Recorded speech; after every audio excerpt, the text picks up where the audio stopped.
तो हेलो बच्चों, 12वां part vocabs का हम लोग कर रहे हैं। आई होप कि आपको इन पार्ट से, इन वीडियोस से आपको हेल्प मिल रही होगी और आपको लग रहा होगा कि ये जो वोकैब्स हैं ये कहीं ना कहीं किसी हमारे एग्ज़ाम में आ रखी हैं।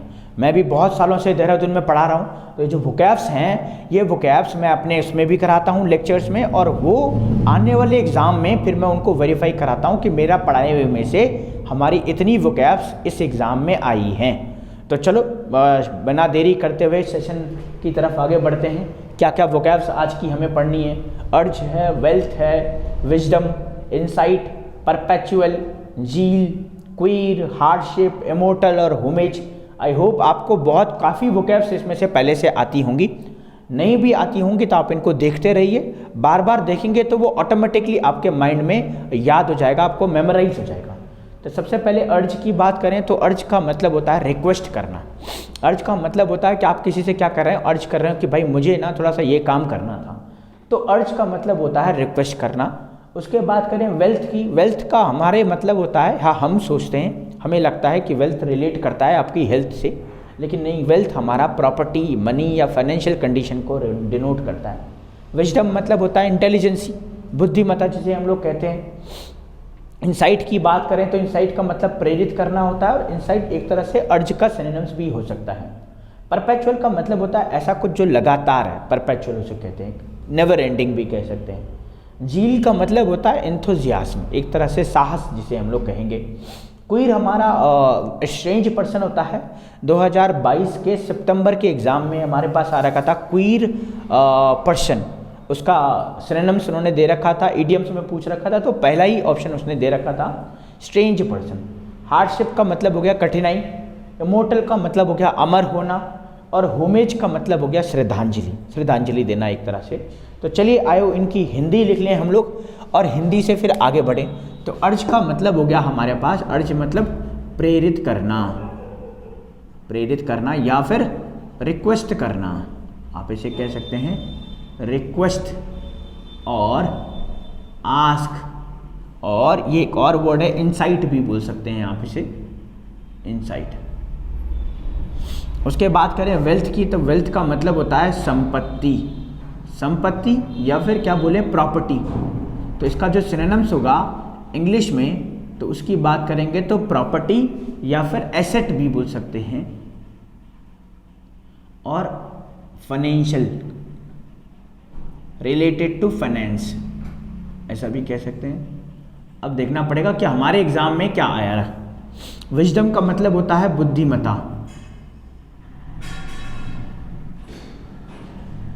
बुद्धिमत्ता। तो विजडम हमारी होगी इंटेलिजेंसी, एक हो गया, और हमारा प्रूडेंस आप कह सकते हैं, और सेगासियस भी कह सकते हैं। ये इसके सिनोनिम्स हो गए जी। इंसाइट की बात करें तो वही प्रेरित करना, अर्ज करना, है ना, इसको बोलेंगे रिक्वेस्ट करना, सेम एक दूसरे के सिनोनिम्स हो गए यही, रिक्वेस्ट हो गया, अर्ज हो गया। आगे बात करें परपेचुअल। परपेचुअल का मतलब होता है ऐसा कुछ जो लगातार होता है या कंटिन्यूअस आप इसे कह सकते हैं। तो कंटिन्यूअस तो होगा ही होगा।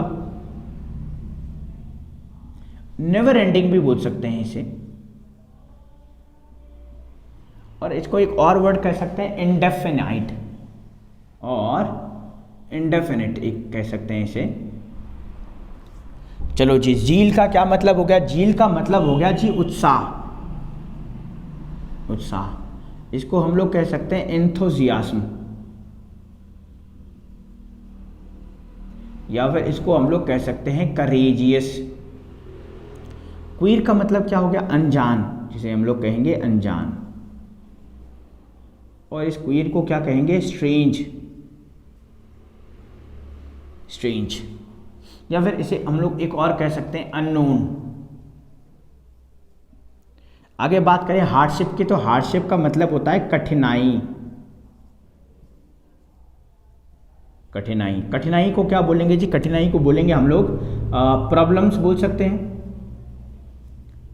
ट्रबल बोल सकते हैं, और एक एडवर्स बोल सकते हैं। एडवर्स हम लोगों ने कुछ दिन पहले किया होगा, विपरीत होना, है ना, जैसे जिस माहौल में आप रह रहे हैं वैसे ना रह करके कुछ और तरीके से रहने को बोलेंगे हार्डशिप। इमोर्टल का मतलब होता है अमर होना, और अमर को हम लोग नेवर एंडिंग भी बोल सकते हैं, और अगर हमने नेवर एंडिंग बोला तो फिर कंटिन्यूअस भी बोल सकते हैं जो हम लोगों ने पहले किए हैं, और कंटिन्यूअस के बाद हम लोग इंडेफिनिट या फिर नेवर एंडिंग भी बोल सकते हैं। और लास्ट हमारा बच गया होमेज। होमेज का मतलब होता है श्रद्धांजलि देना,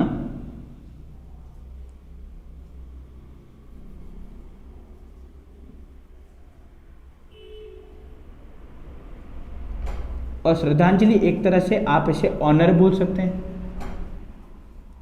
आप इसे रिस्पेक्ट बोल सकते हैं, और आप इसे ट्रिब्यूट बोल सकते हैं। तो ये कई सारे सिनोनिम्स हो गए। तो ज़रा एक बार दोबारा से रिवाइज कर लें। झील क्या होता है, क्वीर क्या होता है, अनजान हो गया, सा हो गया, हार्डशिप मतलब कठिनाई, विपरीत परिस्थितियाँ, इमोर्टल अमर हो गया जी हमारा, होमेज श्रद्धांजलि हो गई, रिस्पेक्ट हो गया, ऑनर हो गया, रेवरेंस भी बोल सकते हैं यहाँ पे से। परपेचुअल एक ऐसा वर्ड है जो बहुत बार हमारे एग्जाम में आता है, लगातार होना। इनसाइट मतलब होता है प्रेरित करना। विजडम हो गया बुद्धिमत्ता, वेल्थ हो गई हमारी संपत्ति, और अर्ज हो गया हमारा प्रेरित करना। तो ये सारे वर्ड हो गए इनके हिंदी मीनिंग, और ये हो गए इनके सिनोनिम्स। तो आप लोग क्या करें, बिल्कुल वीडियोस बाय वीडियोस आप देखते रहें, अपना नॉलेज बढ़ाते रहें। हमेशा की तरह मैं कुछ यहाँ पे सारे वोकैब्स को मिटा करके इनके सिनोनिम्स मैं आपसे पूछता हूँ, तो आप इनका मीनिंग और इनके सिनोनिम्स अपने मन में रिवाइज कर सकते हैं, या फिर कमेंट बॉक्स में बता सकते हैं कि आपको इनका मतलब पता है या नहीं। तो हम लोग यहाँ से क्वीर को मिटा देते हैं, और यहाँ से इमोर्टल को मैं मिटा देता हूँ, यहाँ से मैं इनसाइट को रिमूव कर देता हूँ, परपेचुअल भी और विजडम भी। तो हमारे पास क्या बचा, अर्ज बचा, वेल्थ बचा, झील, हार्डशिप और होमेज। तो आई होप कि आपको ये पहले से आते हों, नहीं आते हों तो आपने इस वीडियो से सीखा हो, और अगर सीखा है तो इनके आंसर ज़रूर बताएं। हम लोग मिलते हैं नेक्स्ट पार्ट में, वोकैब्स के अगले पार्ट में। थैंक यू सो मच आज के लिए।